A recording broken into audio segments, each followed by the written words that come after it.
Hello guys, in this lecture we are going to see the introductory part of magnetic materials, as well as we will go through the basic concepts of magnetism, magnetic fields. Material which can be magnetized are called magnetic materials. All materials show some magnetic effect. In many substances, the effects are so weak that the materials are often considered to be non-magnetic. However, a vacuum is the only truly non-magnetic medium. The magnetic field produces by a current in a coil of a wire gives a hint what cause certain materials to exhibit strong magnetic properties. A single coil which is carrying a current and has field giving with the two poles which are calling as north pole and south pole. But if this is true for a coil or wire, then it should be also true for any current confined to a circular path. In particularly, an individual atom should act like a magnet because of motion of electrons about the nucleus. Each electron with a charge of 1.6 into 10 raised to minus 19 coulomb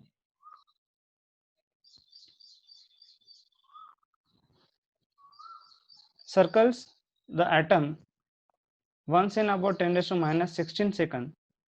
Suppose that atom circles about itself once in about 10 raised to minus 16 seconds, and if we divide the electronic charge by this time interval, then we can calculate the orbiting electron current. Before that, before calculation, just I want to clear about the basic concept of the current, which is empirically indicated by current is nothing but flow of charge per unit time. Charge per unit time. So if atoms having electron having a charge of one electron having a charge of 1.6 into 10 raised to minus 19 coulomb, and one electron is completing one circular orbit circles orbit within a time of 10 raised to minus 16 seconds, then obviously if we are putting the value of charge 1.6 into 10 raised to minus 19 and time as 10 raised to minus 16, then by circles around the atom by an electron, which gives the current as 1.6 into 10 raised to minus 3 ampere. This is a very simple calculation. Then such a current would produce a magnetic field. Obviously, current is generating with producing with the 1.6 into 10 raised to minus 3 ampere. Then obviously it should be produce magnetic field, and it is producing in order of 20 Tesla at the center of the circular path. From this result, we say that a very strong magnetic field would be produced if several of these atomic magnets could be aligned inside a material. Whatever the calculation seen, it is about the single one. But if suppose there are several of atomic magnets, then it could be aligned inside. It could be a very large, very strong magnetic field. However, this does not occur because sometimes it does not occur because the simple model, if you are considering that number of atoms are there which may be uh, circles around itself, uh, and each atom, if circles are in different direction, then obviously it means you can say that oppositely revolving electrons in the same atom, then it may cancel the effect, magnetic effect. So the net result is that magnetic effect produced by the electrons orbiting the nucleus is either zero or very small for most materials. The magnetic properties of many materials are explained by the fact that an electron also spins on its axis like a top. As you consider earth is circulating around itself, like electrons also spinning on its axis. Complete understanding of spin only possible through quantum mechanics, and the spinning electron represents the charge in the motion which produces a magnetic field. The field due to spinning motion is generally stronger than the field due to orbital motion. In atoms containing many electrons, the electrons usually pair up with their spins opposite to each other so that their field cancel each other. Hence, movers such as iron, cobalt, and nickel, the magnetic fields produced by the electron spins do not cancel completely. Such strong magnetic material whose spins do not completely cancel are said to be ferromagnetic. In these materials, there is a strong coupling between neighboring atoms to form large groups of atoms whose spins are aligned and are called as domain. The classification of magnetic materials is done on the basis of orientation of electron spins.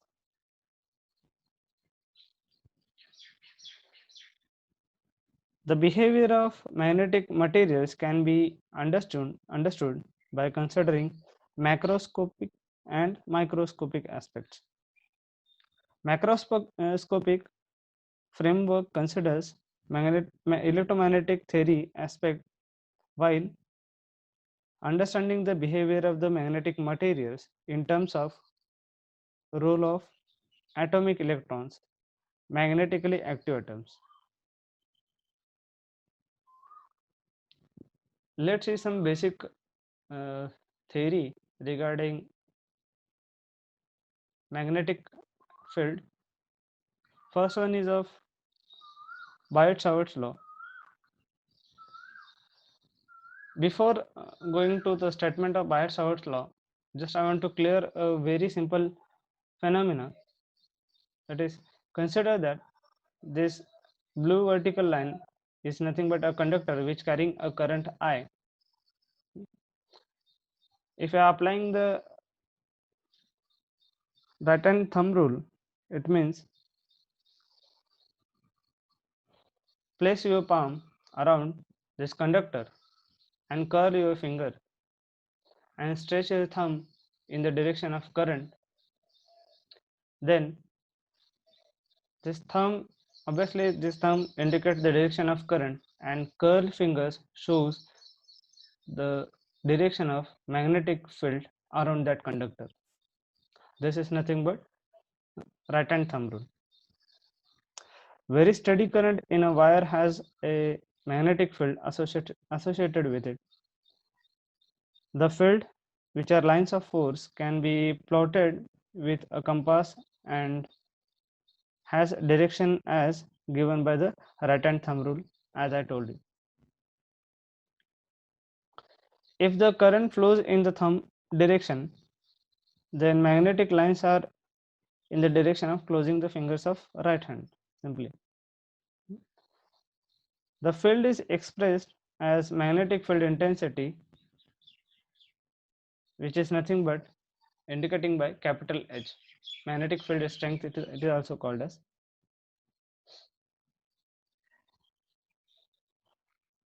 Then go to the Biot-Savart's law.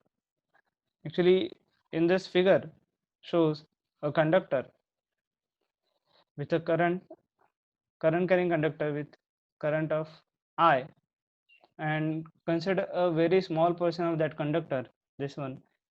Suppose the total length of this conductor is capital L, and if you are considering a very small element of that conductor with the length of dl, and current flowing through that element is I, and if want to calculate the field intensity, magnetic field intensity or magnetic flux density at a particular point which is placed near around the conductor, as shown in here in the figure, then Biot-Savart's law states that the magnetic flux density, that is here for a particular segmented length, differential length, that's why here considered a magnetic flux density, differential magnetic flux density, that is dB, or magnetic field strength, also you can say here dH, can be calculated at a point, at this point, due to the element I into dl, current flowing through this element with the length of dl. Then it is given by the formulation dB is equals to mu 0 RDL into AR bar. AR bar is this indicates that the direction of the magnetic flux density or magnetic field strength appear over this point in the direction of this R. That's why it is written as AR bar divided by 4 pi r square. DL is nothing but infinitesimal length of conductor carrying electric current I. AR, obviously, I told you now that unit vector to specify the direction of the vector distance r from the current to the field point. Next one is of Ampere's circuital law. As we seen the previous one of the phenomena of right hand thumb rule. Same, consider that if suppose this is one of the conductor, current carrying conductor, and current value of capital I, and this dot indicates the current is coming out of the plane, means towards you. Then if you are applying a right hand thumb rule with placing a palm over the conductor and thumb is placing stretching in the direction of current, then you can see here magnetic field appears in the anti-clockwise direction. This magnetic field loop is called as Amperian loop. Amperian loop. In this field, or on this loop, a point P is placed, and it is showing with the magnetic flux density. Then what says the Ampere's law? Ampere's circuital law. Ampere's circuital law states that the line integral of magnetic strength H along any closed path, magnetic strength or magnetic field intensity H at any point over this Amperian loop is exactly equal to direct current enclosed by the path, this direct current enclosed by path, and enclosed path is nothing but this one, dl. And empirically it is defined, or mathematically it can be defined same as stated here. The line integral of magnetic strength h, line integral of h, for the line integral it is with dl, is equal to, exactly equal to direct current enclosed by the path, direct current, that is I. This is nothing but Ampere's circuital law. Next, magnetic flux density.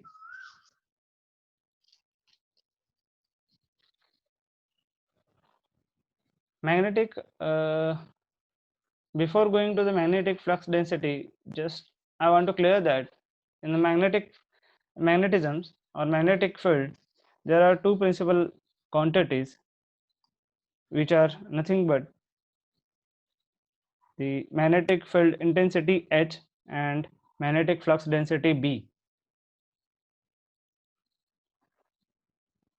Already we discussed about the Biot-Savart's law and Ampere's circuital law, which are only in terms of B and H, that is in the terms of magnetic field intensity H and magnetic flux density B, where during calculation of H, the surrounding medium is not taken into the consideration while we are learning about the Biot-Savart's law and Ampere's circuital law. While for calculating B, the medium need to be considered. Medium need to be considered. So strongly it is relate as B is equals to, that is magnetic flux density is equal to mu into H. Mu is nothing but the permeability of the medium, and mu can be defined as mu is equals to mu 0 into mu r. Mu 0 is nothing but the absolute permeability, which is having the value of 4 pi into 10 raised to minus 7, and mu r is nothing but the relative permeability of a medium, and the permeability of a medium has a very good relation with mu is equals to mu 0 mu r. And for vacuum, it is mu r is considered as the value of 1. So for vacuum, mu can be written as mu is equals to, or permeability can be written as mu is equals to absolute permeability mu 0. Also I want to here clear that susceptibility, if you are expressing the susceptibility with mathematically, that can be possible to define it, and you can write the susceptibility is nothing but absolute permeability, relative permeability minus 1. If you are writing with the relative permeability minus 1, then the magnetization per unit, then it is also equality with the magnetization, that is indicating with the m per unit magnetic field intensity, that is H, and it is called as susceptibility, magnetic susceptibility, which is showing with the, or indicating with the xm. This is the dimensionless quantity because magnetization and field intensity have the same unit. Now coming to the magnetic flux density, it is can be defined as the flux passing through the plane per unit area, which can be defined as B is equals to phi upon A. Phi is nothing but the flux, A is the area passing through that plane or object. So you can define as B is nothing but flux density. Flux density is defined as flux density is defined as flux per unit area. Now magnetic dipole. The magnetic field produced by a small current loop is similar to the electric field produced from a small electric dipole. For this reason, a small current loop is called magnetic dipole. Its dipole moment is defined as equal to the product of the area of the plane loop and the magnitude of the circulating current. As you can see in the figure A, showing a loop of current I, and the dipole moment can be defined as the product of area of that plane loop, this plane loop, and the magnitude of the circulating current I.